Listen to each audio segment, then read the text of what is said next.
ഈ ഒരു കറി ഉണ്ടെങ്കിൽ പിന്നെ ഉണ്ടല്ലോ ചോറിനാൻ വേറെ ഒരു കറിയുടെ ആവശ്യമില്ല.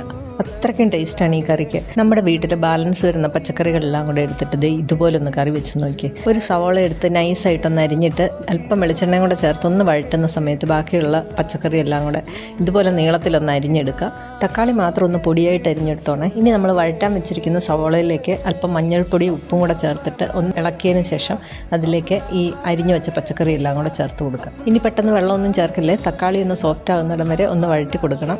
ചെറിയ ഫ്ലെയിമിൽ വെച്ചിട്ട് ഇടയ്ക്ക് ഇളക്കി കൊടുത്താൽ മതിയേ. ആ ഒരു സമയം കൊണ്ട് നമുക്ക് മസാലയ്ക്ക് വേണ്ടതൊക്കെ റെഡിയാക്കാം. കുറച്ച് പച്ചമല്ലി, ഉണക്കമുളക്, ഉള്ളി, വെളുത്തുള്ളി, തേങ്ങ, അല്പം പുളി, പിന്നെ കറിവേപ്പില എല്ലാം കൂടെ നന്നായിട്ടൊന്ന് ചൂടാക്കി എടുക്കണം. ചെറിയൊരു ലൈറ്റ് കളർ വന്നാൽ മതി. തക്കാളി സോഫ്റ്റായി കഴിഞ്ഞപ്പോൾ ഇതിലേക്ക് അല്പം വെള്ളം ഒഴിച്ചു കൊടുത്തൊന്ന് വേവിച്ചെടുത്തിട്ടുണ്ട്. ഇനി ഈ അരച്ച മസാല ഇതിലേക്ക് ഒഴിച്ചു കൊടുക്കുക. നല്ലപോലെ ഒന്ന് തിളച്ച് വരുമ്പോഴത്തേക്ക് ഉള്ളി എരിഞ്ഞതും കറിവേപ്പിലയൊക്കെ ഇട്ട് നല്ല വെളിച്ചെണ്ണയ്ക്കകത്തൊന്ന് കടുക് വറുത്തും കൂടെ ഇതിലേക്ക് ഇട്ട് കഴിഞ്ഞാൽ നമ്മുടെ സൂപ്പർ കറി റെഡിയായി.